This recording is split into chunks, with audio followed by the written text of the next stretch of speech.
தமிழ்நாட்டின் தென்பகுதியா இருக்க இடத்துல பல ஆயிரம் வருடங்களுக்கு முன்னாடி நம்ம கற்பனை கூட செஞ்சு பார்க்க முடியாத ஒரு நிலப்பரப்பு, அதுவும் கன்னியாகுமரிக்கு கீழே இருந்தது அப்படின்னு சொன்னா உங்களால நம்ப முடியுமா?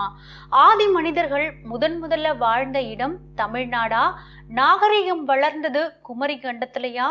பல நூற்றாண்டுகளா நம்ம தமிழ் இலக்கியத்துல கேட்டிருப்போம், நாட்டுப்புற கதைகள்ல கேட்டிருப்போம் குமரி கண்டம் அப்படிங்கிறது ஒரு சொர்க்க பூமின்னு. ஆனா இந்த குமரி கண்டம் வெறும் கட்டுக்கதையா?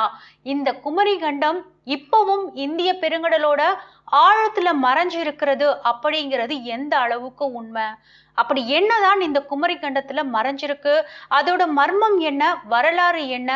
அறிவியல் ரீதியா இதற்கு வரலாற்று அறிவியலாளர்கள் என்ன காரணம் சொல்லி இருக்காங்க? எப்படி இதெல்லாம் கண்டுபிடிச்சிருக்கிறாங்க? அப்படி என்னதான் மர்மம் இந்த குமரி கண்டத்துல இருக்கு? வாங்க பார்க்கலாம். இதுவரைக்கும் நம்ம சேனலை சப்ஸ்கிரைப் பண்ணாதவங்க சப்ஸ்கிரைப் பண்ணுங்க. இந்த பதிவை முழுமையா கேட்க தொடர்ந்து இணைந்திருங்கள். தமிழ் சங்க இலக்கியங்கள்ல என்ன குறிப்பிட்டு இருக்காங்க அப்படின்னு பாத்தீங்கன்னா, குமரி கண்டம் தமிழ்நாட்டோட எல்லைகளை கடந்து இந்திய பெருங்கடலோட ஆழத்துல இருந்ததா சொல்லப்படுது. குமரி கண்டத்துல தான் தமிழ் மன்னர்கள் சங்க கூட்டங்களை நடத்தியதாகவும், கவிஞர்கள், தத்துவ ஞானிகள், சிந்தனையாளர்கள் எல்லோருமே சேர்ந்து தனித்துவமான நாகரிகத்தை உருவாக்கியதாகவும் சொல்லப்படுது. இது மட்டும் கிடையாதுங்க, சங்க இலக்கியங்கள் அப்படின்னு சொல்லக்கூடிய சிலப்பதிகாரம் மற்றும் மணிமேகலை, இந்த 2 நூல்கள்லையும் குமரி கண்டத்தை பத்தி என்ன குறிப்பிட்டு இருக்குன்னு பாத்தீங்கன்னா, குமரி கண்டம் ரொம்ப செழிப்பா இருந்ததாகவும், அங்க இருந்த மக்கள் வேளாண்மை, வர்த்தகம் மற்றும் கலைகள்ல ரொம்ப திறமைசாலியாகவும் இருந்திருக்காங்க. ஆனா மிகப்பெரிய துயர நிகழ்வா ஒரு நாள் பயங்கரமான வெள்ளம் அந்த மாபெரும் நிலத்தை மூழ்கடிச்சிருச்சு. தற்பொழுது அந்த இடம் தமிழ் பண்பாட்டோட நினைவுகள்ல மட்டும்தான் வாழ்ந்துட்டு இருக்குன்னு சொல்லியிருக்காங்க. ஆயிரக்கணக்கான வருடங்கள் கடந்து போயிருந்தாலும் கூட குமரி கண்டம் தமிழர்களோட மொழி, பண்பு மற்றும் அடையாளத்தின் பூர்வீகமா போற்றப்படுது. ஆனா இது வெறும் கதைகள் மட்டும்தானா? உண்மையிலேயே இது நிகழ்ந்திருக்க வாய்ப்பு இருக்கா? தமிழர்கள் தங்களோட அடையாளங்களை நிலைநிறுத்துவதற்கு இலக்கியங்கள்ல இப்படி குறிப்பிட்டு இருக்கிறாங்களா? குமரி கண்டத்தோட உண்மையான மர்மத்தை புரிஞ்சுக்கணும் அப்படின்னா அறிவியல் ரீதியா சில உண்மைகளை தெரிஞ்சுக்கணும். கிபி 19ஆம் நூற்றாண்டுல பிலிப் ஸ்லேட்டர் அப்படிங்கிற பிரிட்டிஷ் புவியியல் அறிஞர் இந்திய பெருங்கடல்ல மூழ்கிய ஒரு நிலப்பகுதி இருந்திருக்க வாய்ப்பு இருக்கு அப்படின்னு கண்டுபிடிச்சு அதுக்கு லெமூரியா அப்படிங்கிற பேரை வைக்கிறாரு. அந்த இடம் மடகாஸ்கர்ல இருந்து இந்தியா, அதுக்கு பிறகு ஆப்பிரிக்கா வரைக்கும் பரவி இருக்கலாம் அப்படின்னும், அந்த நிலப்பரப்புல லெமூரியா அப்படிங்கிற விலங்குகள் வாழ்ந்ததால ஒரே கண்டமா இருக்க வாய்ப்பு இருக்கு அப்படின்னு சொல்லியிருக்காரு.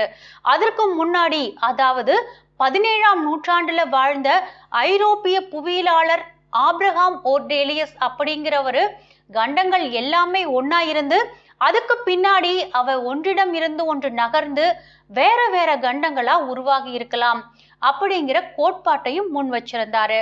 ஒரு கண்டத்தோட வெளிப்புற வடிவம் இன்னொரு கண்டத்தோட வெளிப்புற வடிவத்துடன் பொருந்தும் வகையில் இருக்கிறத அவர் எடுத்துக்காட்டா குறிப்பிட்டிருந்தாரு. ஆனா அவருக்கு பின்னாடி வந்த ஒரு சில அறிவியல் ஆய்வாளர்களை தவிர இத வேற யாருமே ஏத்துக்கல. அதுக்கு பின்னாடி 20ஆம் நூற்றாண்டோட தொடக்கத்துல ஜெர்மானிய புவியியல் ஆய்வாளர் ஆல்ஃபிரட் வேகனர் கண்ட பெயர்ச்சி கோட்பாட்டை முன்வைக்கிறாரு.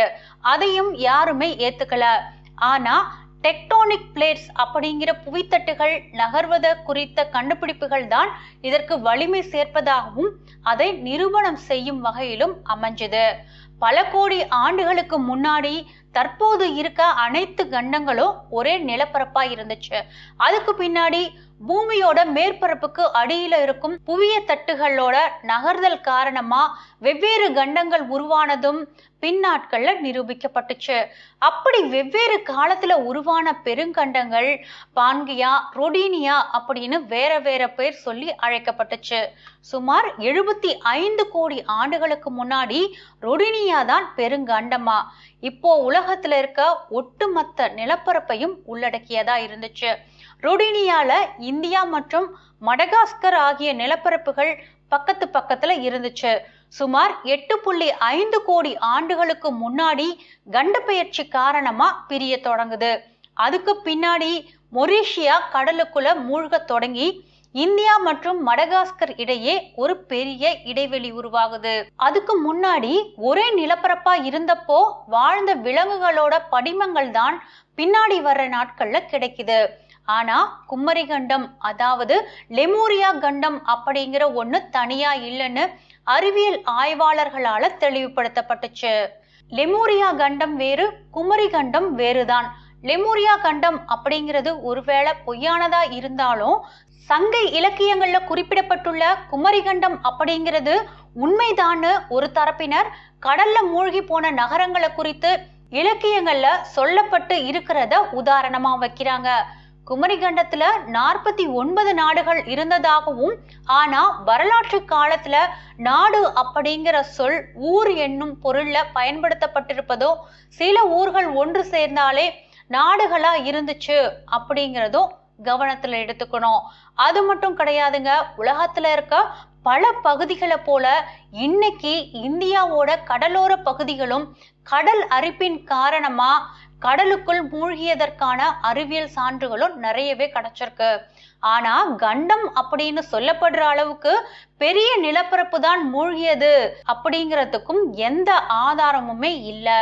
நிலத்துக்கு அடியிலும் கடல் நீருக்கு அடியிலும் என்னவெல்லாம் இருக்கிறது அப்படிங்கிறத செயற்கைக்கோள்ல இருந்தபடியே படம் எடுக்கிற தொழில்நுட்பம் பல ஆண்டுகள் ஆனாலுமே இப்போ வரைக்கும் கடலுக்கு அடியில் இருப்பதா கூறப்படும் குமரி கண்டத்தின் படம் எதுவுமே தென்னிந்திய கடல் பரப்பை ஒட்டி கிடைக்கல அப்படிங்கிறது தான் உண்மை. ஒருவேளை இனிமே அப்படி ஒரு நிலப்பரப்பு கண்டுபிடிக்கப்பட்டா கூட தமிழ் சங்க இலக்கியங்கள்ல சொல்லப்பட்டு இருக்கிறத போல மனித நாகரிகத்தின் வரலாற்று காலத்துக்கு பின்னாடி கடலில் மூழ்கியதாக இருக்க வாய்ப்பு இல்லை. மொரீஷியா மாதிரி பல லட்சம் முதல் சில கோடி ஆண்டுகளுக்கு முந்தையதா தான் அது இருக்கும். சுவாரஸ்யமான தகவல்கள் உங்களுக்கு வேணும் அப்படின்னா எங்களோட சேனலை நீங்க சப்ஸ்கிரைப் பண்ணுங்க, நீங்க ஃபாலோ பண்ணுங்க.